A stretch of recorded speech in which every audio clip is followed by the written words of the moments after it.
खत्रीज, राणा पुंजा भील, टंट्या भील, बिरसा मुंडा, रानी दुर्गावती। और सबसे पहले मैं अपनी बात शुरू करूं उससे पहले इस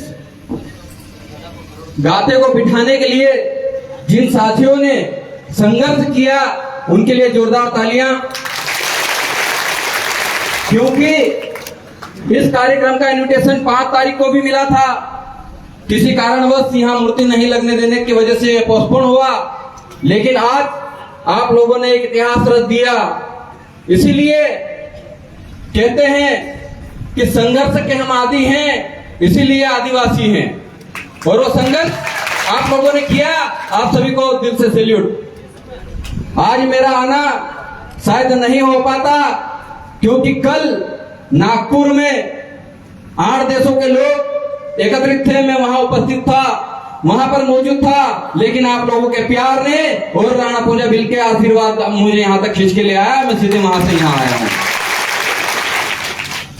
हम लोग आदिवासी समाज को एकजुट करने की बात करते हैं, हम लोग हमेशा संगठित होने की बात करते हैं, इसलिए हम हमेशा मुद्दों के साथ, समाज के साथ खड़े रहते हैं और हमेशा रहेंगे। लेकिन इसके पहले हमारे अंदर छुपे हुए उस मालिक को जगाने की जरूरत है, जिसके कारण हम कहते तो हैं जय जोहार का नारा है, भारत देश हमारा है, लेकिन भारत देश के हम मालिक है, तो मालिकत को पहले जगाने की जरूरत है। हम लोगों को पढ़ने की जरूरत है। इस देश का सर्वोच्च न्यायालय जो सुप्रीम कोर्ट है, सुप्रीम कोर्ट कहता है कि इस देश में रहने वाला 8% आदिवासी इस देश का असली मालिक है, लेकिन असली मालिक उस जजमेंट को नहीं पढ़ पाया। यह दुख की बात है।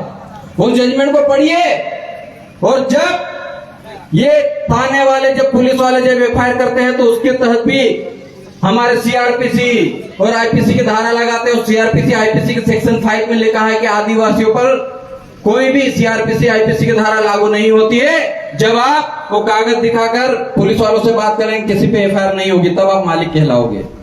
मालिकियत को जगाना पड़ेगा, वो रॉयल्टी लानी पड़ेगी, क्योंकि एक मालिक जब रोड पे निकलता है ना, तो उसका एक अलग ही रुतबा होता है।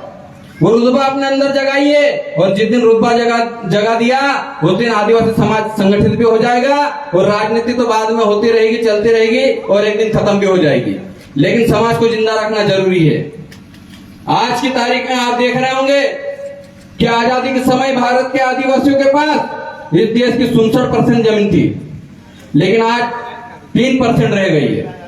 बाकी की जमीन आसमान निकल गया, कहां गई ये पता नहीं। आज उसी 3% जमीन पर आदिवासी समाज जिंदा है, लेकिन उस 3% जमीन को भी छीनने का काम किया जा रहा है। आपके मेघनगर में, आपके रतलाम में कॉरिडोर के नाम पे, इंडस्ट्रियल सेक्टर के नाम पे आदिवासियों की जमीन छीनी जा रही। उस जमीन को बचाने की जरूरत है, वरना आने वाले समय में इस एरिया की भी जमीन छीन ली जाएगी।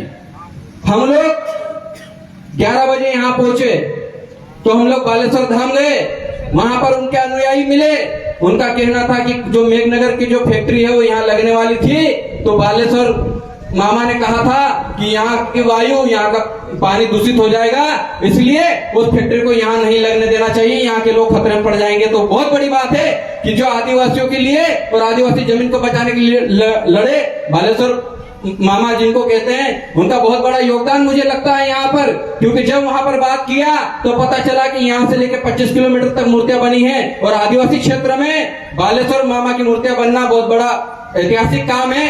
इसी तरह आज टंट्या भील की जो गाथा है, यह भी आपका इतिहास है, और यह इतिहास हमेशा बनना चाहिए। और इस तरह के आयोजन और कार्यक्रम के माध्यम से हम लोग सामूहिक एकता दें। हम लोग भील प्रदेश को भी साकार करेंगे, हम इस भारत देश के मालिकियत को भी साकार करेंगे एक दिन, आप सब मिलकर।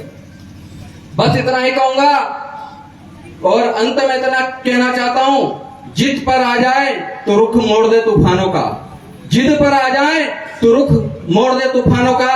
अभी तुमने तेवर नहीं देखे राणा पुंजा भील के दीवानों के। बस इतना ही कहूंगा, और आप सभी को बहुत बहुत बधाई, बहुत बहुत धन्यवाद। जय जोहार का नारा है, भारत देश हमारा है। जय जोहार का नारा है, भारत देश हमारा है। आदिवासी एकता जिंदाबाद, जिंदाबाद जिंदाबाद। आदिवासी आदिवासी एकता जिंदाबाद, जिंदाबाद जिंदाबाद। जय आदिवासी, जय मध्य प्रदेश।